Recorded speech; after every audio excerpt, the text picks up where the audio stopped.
નમસ્કાર મિત્રો, સ્વાગત છે અમારી યુટ્યુબ ચેનલ ઓલેજ હેપીમાં. મિત્રો, આજે આપણે ડિસેમ્બર 2022ના મહત્ત્વના કરંટ અફેર્સના પ્રશ્નોનો પાર્ટ નંબર 4 જોઈશું. આગળ 3 પાર્ટ આપણે જોઈ લીધા છે, આ ચોથો પાર્ટ છે.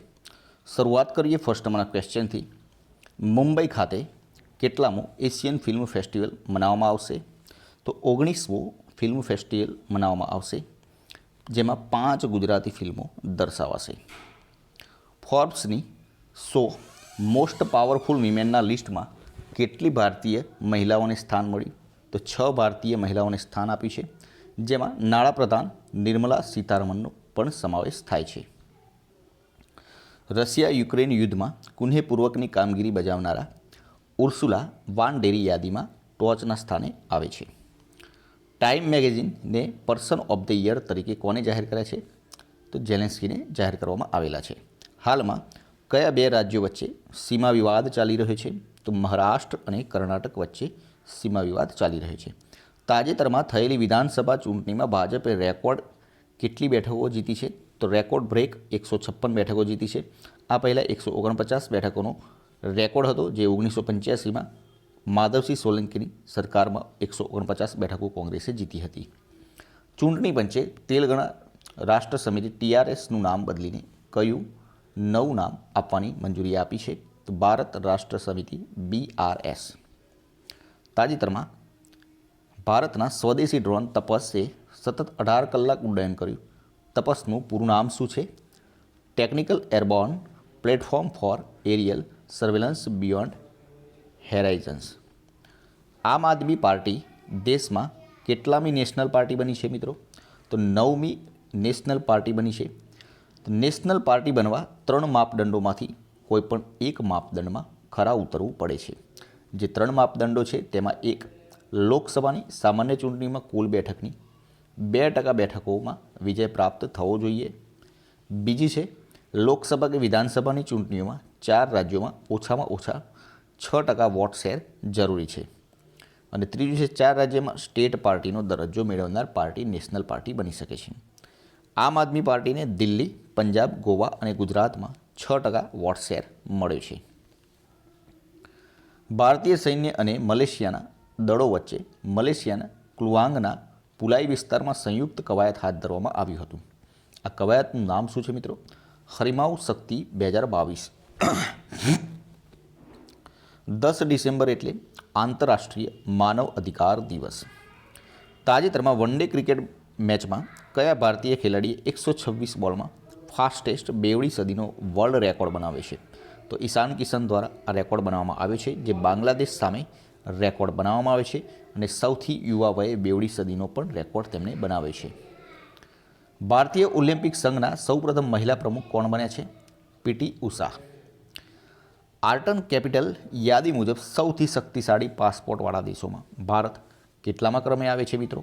તો 69માં ક્રમે આવે છે અને વિશ્વનો સૌથી તાકાતવર પાસપોર્ટ UAEનો છે. બીજા ક્રમે 11 દેશો આવે છે. હિમાચલ પ્રદેશના નવા મુખ્યમંત્રી કોણ બન્યા છે? તો સુખવિન્દર સિંહ સુખુ, જે હિમાચલ પ્રદેશના નવા મુખ્યમંત્રી બન્યા છે, જે 15મા મુખ્યમંત્રી બન્યા છે હિમાચલ પ્રદેશના. અને મુકેશ અગ્નિહોત્રી નાયબ મુખ્યમંત્રી બનાવવામાં આવ્યા છે. 3200 કિલોમીટરની માં નર્મદા સેવા પરિક્રમા કોણ કરી રહ્યું છે? તો દાદા ગુરુ સંત સમર્થ ગુરુ દ્વારા કરવામાં આવી રહ્યું છે. કર્ણાટકના અમુક મંદિરોમાં 300 વર્ષથી કરાતી સલામ આરતીનું, યાદ રાખજો મિત્રો, સલામ આરતીનું નામ બદલીને શું કરવામાં આવ્યું છે? તો સંધ્યા આરતી કરી દેવામાં આવી છે. ભૂપેન્દ્રભાઈ રજનીકાંત પટેલે ગુજરાતના કેટલામાં મુખ્યમંત્રી તરીકે શપથ લીધા છે? તો ગુજરાતના 18મા મુખ્યમંત્રી તરીકે ભૂપેન્દ્રભાઈ પટેલે શપથ લીધા છે. CJI DY ચંદ્રચૂડે બોમ્બે હાઈકોર્ટના ચીફ જસ્ટિસ દીપાંકર દત્તાને સુપ્રીમ કોર્ટના જજ તરીકે શપથ લેવડાવ્યા. હવે સર્વોચ્ચ અદાલતમાં જજોની સંખ્યા કેટલી થઈ છે મિત્રો? 28 જજોની સંખ્યા થઈ છે. CJI સહિત સુપ્રીમ કોર્ટમાં જજોની કુલ સ્વીકૃત પદોની સંખ્યા 34 છે. વિદેશ મંત્રી S જયશંકર દ્વારા કયા કાર્યકાળ માટે UNSCમાં અસ્થાયી સદસ્યતા માટે ભારતની ઉમેદવારની ઘોષણા કરી છે? તો 2028-29 માટે. અત્યારે UNSCમાં ભારત તરફથી સ્થાયી પ્રતિનિધિ કોણ છે? રુચિરા કંબોજ. ડિસેમ્બર 2022માં ભારતીય નૌસેનામાં કયું લડાકુ જહાજને સામેલ કરવામાં આવ્યું છે? INS મોરમુંગાઓ. હાલમાં ગોવા મુક્તિ દિવસ ક્યારે મનાવાયો? 19 ડિસેમ્બરના રોજ. ગોવાને પોર્ટુગીઝોથી મુક્ત કરવા માટે કયું ઓપરેશન ચલાવવામાં આવ્યું હતું મિત્રો? ઓપરેશન વિજય. તાજેતરમાં કોણે ગતિશક્તિ વિશ્વવિદ્યાલયના પ્રથમ કુલપતિ નિયુક્ત કરવામાં આવ્યા છે? અશ્વિની વૈષ્ણવને. હાલમાં કોને 2500 વર્ષ જૂની સંસ્કૃત પહેલીને સોલ્વ કરી દીધી છે? તો 2500 વર્ષ જૂની સંસ્કૃત પહેલી જે સોલ્વ કરી છે તે ઋષિ રાજપોપટ દ્વારા સોલ્વ કરવામાં આવી છે. વિશ્વ સંસ્કૃત દિવસ 2022 ક્યારે ઉજવવામાં આવ્યો? 12 ઓગસ્ટના રોજ. તાજેતરમાં આંતરરાષ્ટ્રીય માનવ એકતા દિવસ ક્યારે મનાવાયો? 20 ડિસેમ્બરના રોજ. રાષ્ટ્રીય એકતા દિવસ ક્યારે આવે છે? 31 ઓક્ટોબરના રોજ. તાજેતરમાં જારી કરવામાં આવેલા 11મી વૈશ્વિક ખાદ્ય સુરક્ષા સૂચકાંકમાં કયો દેશ પ્રથમ સ્થાન ઉપર છે? તો મિત્રો ફિનલેન્ડ આવે છે, જેમાં ભારતનો ક્રમ છે 68મો. તાજેતરમાં ફ્રેન્ડ્સ ઓફ લાઇબ્રેરી કાર્યક્રમ કયા રાજ્યમાં શરૂ કરવામાં આવ્યો? તમિલનાડુમાં. તાજેતરમાં ગતિશક્તિ વિશ્વવિદ્યાલય વડોદરાના પ્રથમ કુલપતિ તરીકે કોને નિયુક્ત કરવામાં આવ્યા છે? તો કેન્દ્રીય રેલવે મંત્રી અશ્વિની વૈષ્ણવને દ્રૌપદી મુર્મુ દ્વારા નિયુક્ત કરવામાં આવ્યા છે. ગતિશક્તિ વિશ્વવિદ્યાલય વડોદરાના વાઇસ ચાન્સેલર તરીકે કોને નિયુક્ત કરવામાં આવ્યા છે? ડૉક્ટર મનોજ ચૌધરીને. પ્રમુખ સ્વામી મહારાજના શતાબ્દી મહોત્સવની ઉજવણી માટે અમદાવાદના SP રિંગ રોડ ખાતે 600 એકરમાં પ્રમુખ સ્વામી મહારાજ નગરનું નિર્માણ કરવામાં આવ્યું. આ નગરની રચના અને ડિઝાઇનિંગ કોણે કરી હતી મિત્રો? તો શ્રી સ્વરૂપદાસજી સ્વામીજી દ્વારા કરવામાં આવી હતી. બ્લૂમબર્ગ બિલિયનિયર્સ ઇન્ડેક્સ મુજબ દુનિયાની સૌથી ધનિક વ્યક્તિ કોણ બન્યા છે? તો ફ્રાન્સની ફેશન જાયન્ટ LVMH કંપનીના માલિક બર્નાર્ડ આર્નોલ્ટ 18 લાખ કરોડ સંપત્તિ સાથે પ્રથમ નંબરે છે. ઇલોન મસ્ક બીજા નંબરે આવે છે અને ગૌતમ અદાણી ત્રીજા ક્રમે આવે છે. ઇકોનોમિક ઇન્ટેલિજન્સ યુનિટ EIUના worldwide cost of living index મુજબ વિશ્વના સૌથી મોંઘા શહેર કયા છે? તો સિંગાપોર અને ન્યૂયોર્ક. રાષ્ટ્રપતિ દ્રૌપદી મુર્મુ એ નૌકાદળના નવા ધ્વજ અને ડિઝાઇનને મંજૂરી આપી. આ ધ્વજ કેવો છે? તો સેન્ટ જ્યોર્જ ક્રોસને હટાવી દેવામાં આવ્યો. નવા ઝંડામાં સફેદ પૃષ્ઠભૂમિ પર લાલ આડી અને ઊભી રેખાઓ સાથે વાદળી અષ્ટકોણ કરવામાં આવેલ છે. હોલિવૂડ ક્રિટિક્સ એસોસિએશનમાં આંતરરાષ્ટ્રીય ફિલ્મ ફેસ્ટિવલ કઈ ફિલ્મને સ્પોટલાઇટ એવોર્ડ મળ્યો?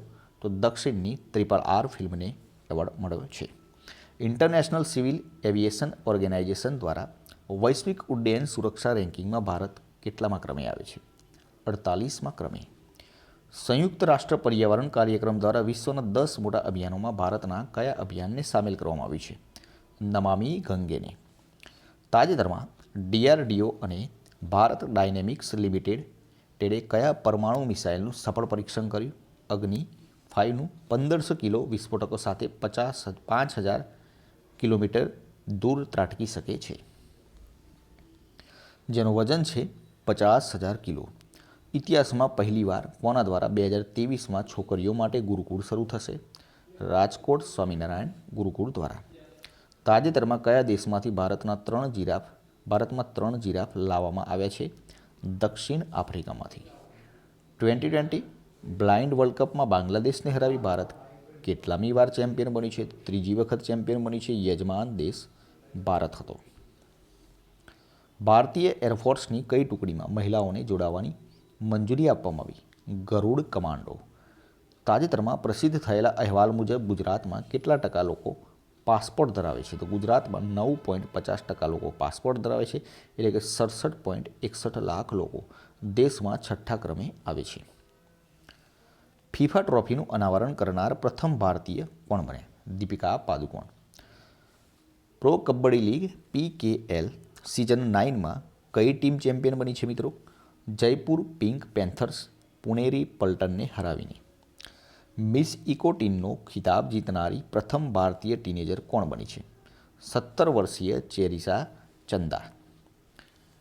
1971ના ભારત પાકિસ્તાન યુદ્ધના હીરો જેમનું હાલમાં નિધન થયું તે કોણ? ભૈરોસિંહ રાઠોડ. તમને ખબર જ હશે મિત્રો, બોર્ડર ફિલ્મમાં સુનિલ શેટ્ટીએ તેમનું પાત્ર ભજવ્યું હતું. 2026નો ફિફા વર્લ્ડ કપ ક્યાં યોજાશે? અમેરિકા, કેનેડા અને મેક્સિકોમાં. તાજેતરમાં ગુજરાતના કયા 2 સ્થળોએ યુનેસ્કો દ્વારા વર્લ્ડ હેરિટેજમાં સ્થાન આપવામાં આવ્યું છે, સમાવેશ કરવામાં આવ્યું છે? તો ઐતિહાસિક વડનગર અને મોઢેરાના સૂર્ય મંદિરને. ત્રિપુરાના ઉનાકોટીનો પણ સમાવેશ કરવામાં આવ્યો છે. અમેરિકાના નેશનલ સાયન્સ ફાઉન્ડેશનના સાયન્સ એન્ડ એન્જિનિયરિંગ ઇન્ડિકેટર્સ 2022ના રિપોર્ટ અનુસાર ભારત સાયન્ટિફિક પબ્લિકેશન્સના ગ્લોબલ રેન્કિંગમાં કેટલા ક્રમે છે? 3જા ક્રમે આવે છે મિત્રો. તો મિત્રો આ હતા આપણા આજના વિડીયોના આ પ્રશ્નો. જો મિત્રો આની PDF તમે લેવા માગતા હોય તો ડિસ્ક્રિપ્શનમાં ટેલિગ્રામ ચેનલની લિંક આપેલી છે, જ્યાંથી જોડાઈ જજો. 24 કલાકની અંદર તમને આની PDF પણ મળી જશે. વિડીયો પસંદ આવે તો લાઇક કરી દેજો, પોતાના મિત્રો જોડે શેર કરજો, ચેનલને સબસ્ક્રાઈબ કરવાનું ના ભૂલતા, જેથી કરીને આવનાર દરેક વિડીયોની નોટિફિકેશન આપને સૌપ્રથમ મળી રહે અને આપણી તૈયારીમાં વધારો થઈ શકે. કાલે ફરીથી નવા વિડીયો સાથે મળીશું. જય હિન્દ, જય ભારત.